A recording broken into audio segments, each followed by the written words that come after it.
আমাদের কুমিল্লার ভাষায় একটা কথা আছে, মানে মুসলিম ভাইয়ের বই প্রায় কথাটা বলে, কথা তো কচ্চা কলজাটা ফাইরালাস।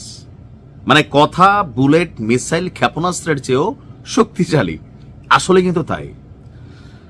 আজকে বাংলাদেশের পক্ষ থেকে ভারতকে যে শব্দ মিসাইল ছড়লাম আমরা, এটার ইফেক্টটা কত বড় আকার ধরবে এটা আপনার কল্পনার বাহিরে। কেন বলছি, এতদিন যাবৎ ভারত বাংলাদেশে সংখ্যালঘু ইস্যুতে নানান কথা বলছে।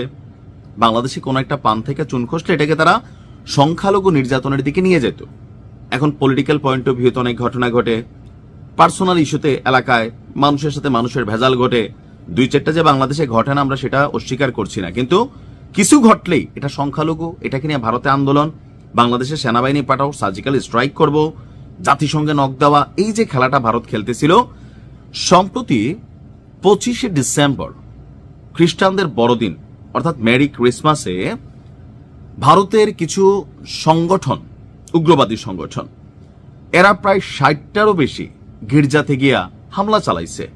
প্রকাশ্যে আপনারা দেখছেন যে একজন খ্রিস্টান পাদ্রীকে দিয়া বা ফাদারকে দিয়া জয় শ্রীরাম এরকম বলাচ্ছে। মেরি অর্থাৎ আমাদের যিনি মরিয়ম আলাইসাল্লাম আছেন, খ্রিস্টানরা তাকে মা মেরি বলেন, ওনাকে নিয়ে কটূক্তি করেছেন।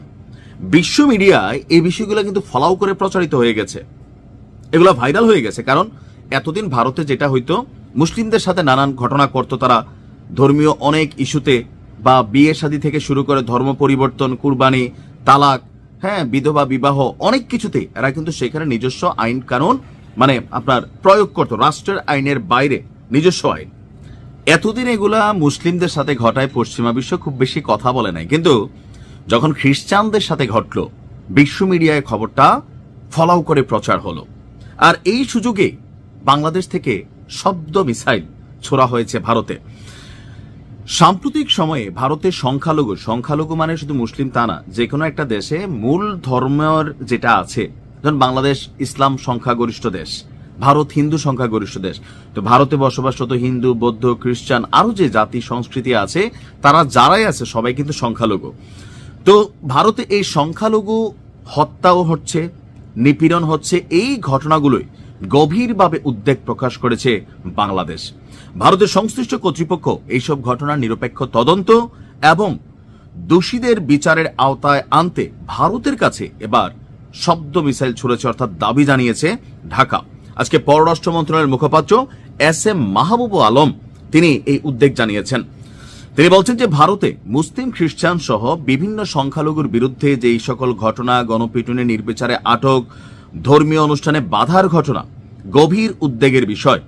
এই মাসে ভারতের উড়িষ্যায় একজন মুসলিম যুবককে যেভাবে শেষ করে দেওয়া হলো, বিহারে মোহাম্মদ আতাহার হোসেনকে যেভাবে শেষ করা হলো, কেরালায় বাংলাদেশি সন্দেহে এক নিরীহ ব্যক্তিকে যেভাবে শেষ করা হলো, বিভিন্ন স্থানে মুসলিম এবং খ্রিস্টানদের উপর যেই গণপিটুনি সহিংসতার ঘটনা ঘটছে, এটা কোনোভাবেই মেনে নেওয়া যায় না।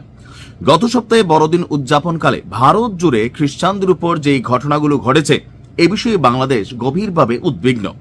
এইসব ঘটনাকে আমরা অপরাধ এবং লক্ষ্যভিত্তিক সহিংসতা হিসাবেই দেখি। এমনকি এই ঘটনাগুলো নিয়ে বিশ্বের দৃষ্টি আকর্ষণ করেছে বাংলাদেশ, যেন এ ব্যাপারে সবাই সোচ্চার হয়। তবে ভারত বরাবরের মতন বলছে না না না না, এরকম হয় নাই। এস জয়শঙ্কর আমাদের এই বক্তব্যের প্রেক্ষিতে সে জবাব দিয়েছে, আসলে এইগুলা এরকম না। ভারত সরকার তার দেশের সংখ্যালঘুদের নিরাপত্তা এবং রাইটসের ব্যাপারে খুবই সচেতন, সেই দেশে মানুষ ভালো আছে। এগুলা বাংলাদেশ থেকে এক ধরনের বক্তব্য বলা হচ্ছে, বরং বাংলাদেশ নিয়ে তারা উদ্বেগ প্রকাশ করছে। তো এই খেলাটা আমার কাছে ভাল লাগছে, যে আমাদের দরকার আন্তর্জাতিক অঙ্গনেও বিভিন্ন সময় এগুলো নিয়ে কথা বলা। কারণ ঘটনা তো ঘটতেছে প্রতিনিয়ত। বাংলাদেশ নিয়ে যখন তারা কথা বলে, তাদের গণমাধ্যমগুলো খুব শক্তিশালী, বিশ্বে এগুলা মানুষ দেখে, আমাদেরগুলো দেখে না। সো বিশ্ব মিডিয়া হাতে পাইলেই দরকার হচ্ছে এইসব বিষয়ে কথা বলা। ধন্যবাদ, ভালো থাকুন, আসসালামু আলাইকুম।